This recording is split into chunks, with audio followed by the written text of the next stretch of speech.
మిమ్మల్ని అందరినీ కూడా భాగస్వాములు చేసే కార్యక్రమం. రెండవ విషయం మీ అందరికీ కూడా చెప్పడానికి అందరినీ కూడా రమ్మని చెప్పడం జరిగింది. ఎలక్షన్లు అయిపోయాయి, దాదాపుగా 6 నెలలు దాటింది.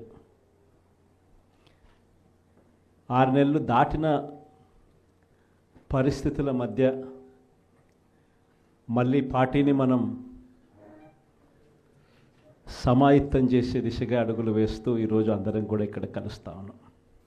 ప్రజలందరూ కూడా ఈరోజు నిలదీసే పరిస్థితిలోకి ప్రజలంతా వస్తూ ఉన్నారు. ఏమైనా 15,000 అని చెప్పి చిన్నపిల్లలు అడుగుతూ ఉన్నారు. ఏమైనా 18,000 అని చెప్పి వాళ్ళ అమ్మలు అడుగుతూ ఉన్నారు. ఏమైనా 48,000 అని చెప్పి ఆ అమ్మమ్మలు అడుగుతూ ఉన్నారు. ఏమైంది 36,000 అని చెప్పి చిన్నపిల్లలు ఉద్యోగం కోసం ఎదుగుతూ ఉన్న పిల్లలు అడుగుతూ ఉన్నారు. ఏమైంది 20,000 అని చెప్పి రైతన్నలు అడుగుతూ ఉన్నారు. వీళ్ళకి ఎవ్వరికీ కూడా చంద్రబాబు నాయుడు అనే వ్యక్తి, వాళ్ళ పార్టీకి సంబంధించిన క్యాడర్ సమాధానం చెప్పలేని పరిస్థితిలో వాళ్ళ పార్టీ, వాళ్ళ పెద్దలు అందరూ కూడా ఏం చేస్తూ ఉన్నారు? Diversion politics. ప్రతిరోజు ప్రతి నెల ఒక టాపిక్ తీసుకొస్తారు. ఏదో ఒక టాపిక్ తీసుకొచ్చి గోబల్స్ ప్రచారంలో భాగంగా ప్రతి ఒక్కడు దాన్ని అందుకుంటారు. ఓసారి తిరుపతి లడ్డు అంటారు, ఇంకొకసారి జూన్లో ఋషికొండ భవనాలు అన్నారు, జూలైలో శ్వేతపత్రాలు మదనపల్లి ఫైల్స్ అన్నారు, ఆగస్టులో ముంబై నటి నా పేరేం పేరు కాదాంబరి అన్నాడు, సెప్టెంబర్లో ప్రకాశం బ్యారేజీని బోట్లతో ఢీకొట్టి గేట్లను పడగొట్టాలని చెప్పి మనం ప్లాన్ చేసినామని అంటాడు. అక్టోబర్లో సరే ఇంకా ఎట్టాగ మీరు అంతా చూశారు, నా కుటుంబాన్ని తీసుకొచ్చినాడు. నవంబర్కి వచ్చేసరికి బడ్జెట్పై దృష్టి మళ్లించడానికి 14 లక్షల కోట్ల అప్పులు అని చెప్పి, డిసెంబర్లోకి వచ్చేసరికి ఇప్పుడు కొత్తగా మీరు అంతా మనం చూస్తూ ఉన్నాం, రేషన్ బియ్యం అంటానండి. ఇప్పుడు కొత్తగా కనిపిస్తూ ఉందా రేషన్ బియ్యం అని చెప్పి. ఇప్పుడు నాకు నిజంగా ఆశ్చర్యం అనిపిస్తుంది ఆ రేషన్ బియ్యం కథలీలు చెప్తా ఉన్నప్పుడు. ప్రభుత్వంలో ఎవరున్నారు అని, ప్రభుత్వంలో మనం ఉన్నామా, ప్రభుత్వంలో వాళ్ళు ఉన్నారా అని నాకు అర్థం కాల. 7 నెలలు అయిపోయింది, దాదాపుగా 6.5 నెల అయిపోయింది వాళ్ళ ప్రభుత్వం వచ్చి. 6.5 నెల 7 నెలలు అవుతూ ఉంది వాళ్ళ ప్రభుత్వం వచ్చింది. ఎమ్మెల్యేలు వాళ్ళు, మంత్రులు వాళ్ళు, కలెక్టర్లు వాళ్ళు, జాయింట్ కలెక్టర్లు వాళ్ళు, పోలీసులు వాళ్ళు, ఎంఆర్ఓలు వాళ్ళ అధికారులే, చెక్ పోస్టులు వాళ్ళవి, అన్నీ వాళ్ళవే. ఎన్ని దాటుకొని మళ్ళీ పోర్టుకు వచ్చింతే పోర్టులో కస్టమ్స్ అధికారులు, పోర్టులో సిఐఎస్ఎఫ్ పోలీసులు, ఇవన్నీ కూడా వీళ్ళు పొత్తులో ఉన్న కేంద్ర ప్రభుత్వం మనుషులు. మరి ఇవన్నీ దాటుకొని ఏదైనా మెటీరియల్ బోటులోకి పోగలుగుతుందా? ఆశ్చర్యం ఏమిటంటే ఈయన పోయిన బోటు పక్క బోటే ఫైనాన్స్ మినిస్టర్, ప్రస్తుత ఫైనాన్స్ మినిస్టర్ పయ్యావుల కేశవ్ వాళ్ళ సొంత వియ్యంకుడిది, శ్రీనివాసరావు గారని సొంత వియ్యంకుడిది, పట్టాభి రైస్ ఎక్స్పోర్ట్స్. ఆయన ఎక్స్పోర్ట్ చేస్తున్నాడు పక్కన, అదే పోర్ట్లోనే పక్కన. అడిగిపోడు దీంట్లోకి వచ్చి మాట్లాడతాడు. నాకు ఆశ్చర్యం అనిపించింది, అసలు ఏందిరా నాయన ఇది, ఎవరు ప్రభుత్వంలో ఉన్నాము, ఎవడు చేస్తూ ఉన్నాడు అని చెప్పి. వైఎస్ఆర్సీపీలో మన కార్యకర్తలు మనోళ్ళందరూ వ్యవస్థీకృత నేరాలంట. అసలు వ్యవస్థీకృత నేరాలు చేస్తూ ఉండేది ఎవరు?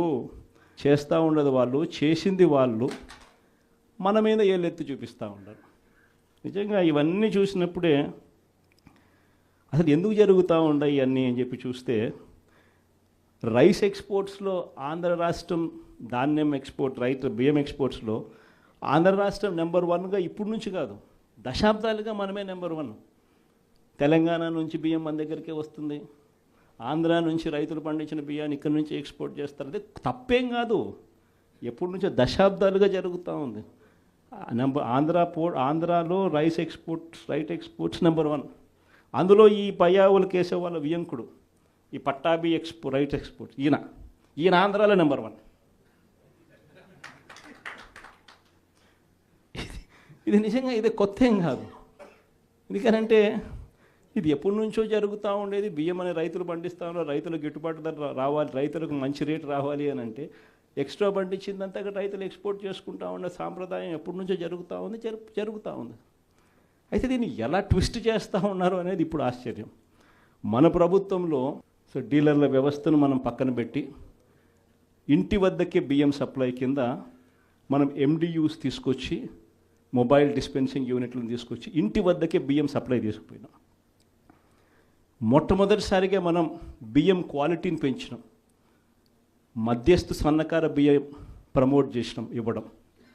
స్వర్ణ బియ్యం వీని తీసుకొచ్చి సాటెక్స్ చేసి 800 కోట్ల సంవత్సరానికి అదనపుగా ఖర్చు పెట్టి బియ్యంలో నూకల శాతం తగ్గించి సాటెక్స్ చేసి ప్రజలకు మంచి బియ్యం, తినగలిగిన బియ్యం ఇస్తే వాళ్ళు ఎదురు అమ్ముకునే పరిస్థితి ఉండదు అని చెప్పి దానికి ఫుల్ స్టాప్ పెట్టే కార్యక్రమం చేసింది ఎప్పుడైనా జరిగిందని అంటే అది ఒక్క వైఎస్ఆర్సీపీ ప్రభుత్వ హయాంలోనే జరిగింది. ఈరోజు వీళ్ళు ఏం చేస్తూ ఉంటారు? ఈరోజు ఒక పద్ధతి ప్రకారం ఫస్ట్ ఇంటి వద్దకే బియ్యం ఆపేసినారు. వాళ్ళకి ఇచ్చే బియ్యం ఇంతకుముందు మనం సాటెక్స్ చేసి మంచి క్వాలిటీ బియ్యం మనం ఇస్తూ ఉంటే, మధ్యస్థ సన్నకార బియ్యం సాటెక్స్ చేసి మనం ఇస్తూ ఉంటే ఈరోజు లేదు. ఈరోజు నిర్వీర్యం చేశారు. చేసి వీళ్ళు ఇవన్నీ చేస్తూ ఉండి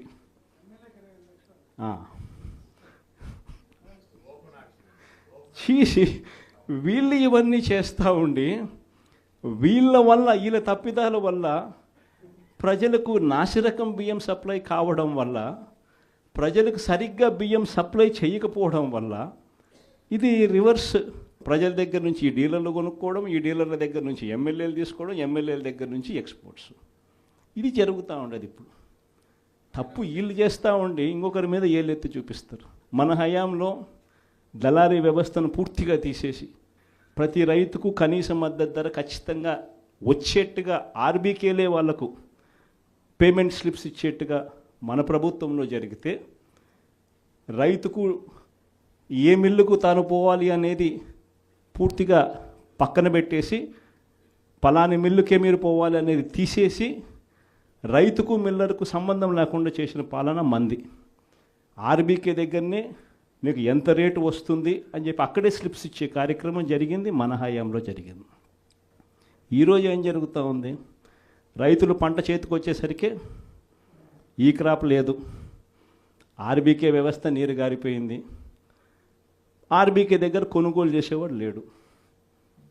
సో రైతులు గత్యంతరం లేక మిల్లర్ల దగ్గరికి పోవడం, మిల్లర్లు 300 రూపాయలు 400 రూపాయలు తక్కువ రేటు కొనుగోలు చేయడం, ఇది ఇప్పుడు జరుగుతూ ఉంది. అన్ని రకాలుగా సర్వనాశనం చేస్తూ ఉన్న ఈ పరిస్థితుల మధ్య, ఈ డైవర్షన్ పాలిటిక్స్ మధ్య ఈరోజు మనం పార్టీ బలోపేతానికి, పార్టీ బలోపేతంతో పాటు ప్రజల తరపున మనం నిలబడడానికి ఏ రకమైన ఉద్యమం చేయాలి, ఎలా ఉద్యమాలు చేయాలి అని చెప్పి ఆలోచన చేయడానికి మనం అంతా కూడా ఈరోజు సన్నద్ధమైనాం. ఎందుకంటే ప్రజల తరపున మళ్ళీ పోరాటం చేయాల్సిన సమయం వచ్చింది. ప్రజల తరపున ప్రజలకు దగ్గర కావాల్సిన సమయం వచ్చింది.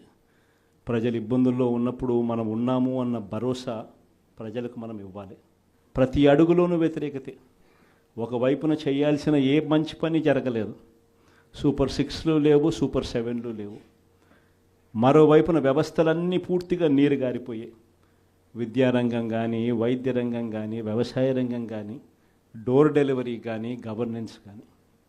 మరోవైపున చూస్తే బాధుడే బాధుడు. కరెంటు బిల్లులు ముట్టుకుంటే, కరెంటు బిల్లులు ఈరోజు ముట్టుకుంటే ఈ నెల స్టార్ట్ అయింది. ఇంకా మొదటి డోసే 6,000 కోట్ల రూపాయలకు సంబంధించిన మొదటి డోసు ఈరోజు ఇచ్చినాడు ఈ నెల బిల్లులో. నవంబర్ నెల బిల్లు, డిసెంబర్ నెల బిల్లు, ఏ ఇంటికి వెళ్ళి కరెంటు బిల్లు ఎంత అని చెప్పి తేడా అడిగితే ప్రతి ఇంట్లో కూడా తేడా కనిపిస్తుంది. కనీసం 300 రూపాయలు పైన రేట్లు పెరిగినాయి. అది ఈ నెలే. రేపు నెల మరో 9,000 కోట్లు వేస్తున్నాడు. ఆ 9,000 కోట్ల భారం కూడా రేపు నెల బిల్లులో ఇంకా కనిపిస్తుంది. అంటే కరెంటు బిల్లులు ఇంకా షాక్ కొట్టే పరిస్థితిలోకి కరెంటు బిల్లులు వచ్చేస్తున్నాయి. ఒకవైపున బాధుడే బాధుడు. రోడ్ల మీద ట్యాక్స్ అంట, రోడ్ల మీద ట్యాక్స్ అంట. ఆశ్చర్య కలిగించే విషయం ఏంటంటే రోడ్లు బాగు చేయడం కోసం రోడ్ల మీద ట్యాక్సులు వేసే కార్యక్రమం నేషనల్ హైవేస్ మీద మనం అంతో ఇంతో చూసినాం, కానీ గ్రామీణ రోడ్ల మీద కూడా రోడ్లు బాగు చేయడం కోసం రోడ్ల మీద ట్యాక్సులు వేసే బాదుడు కార్యక్రమానికి చంద్రబాబు నాయుడు గారు శ్రీకారం చుడతా ఉన్నారు. ఆశ్చర్యం నిజంగా ఏమిటంటే ఆయన హయాంలో మన హయాంలో రెండు తేడా చూస్తే రోడ్ల మీద మనం ఖర్చు పెట్టింది 43,000 కోట్ల చిల్లర అయితే ఆయన హయాంలో ఖర్చు పెట్టింది 27,000 కోట్ల చిల్లర మాత్రమే. అక్కడ కూడా మనమే ఇన్ని సంక్షేమ పథకాలు చేస్తూ కూడా అక్కడ కూడా మనమే ఎక్కువ ఖర్చు పెట్టాం. ఈరోజు చంద్రబాబు నాయుడు గారి హయాంలో సంపద సృష్టి అని అంటే దాని అర్థం బాదుడే బాదుడు. ఇది చంద్రబాబు నాయుడు హయాంలో డెఫినిషన్ సంపద సృష్టికి సంబంధించి. ఒకవైపునేమో మనం కడతా ఉన్న మెడికల్ కాలేజీలు అమ్ముతానంటాడు, మరోవైపున మనం కడతా ఉన్న పోర్టులు, ఎందుకు మీ రామాయపట్నం పోర్టు దశాబ్దాలుగా చూస్తూ ఉన్నాం, ఎవడన్నా పోర్టు కట్టాడా?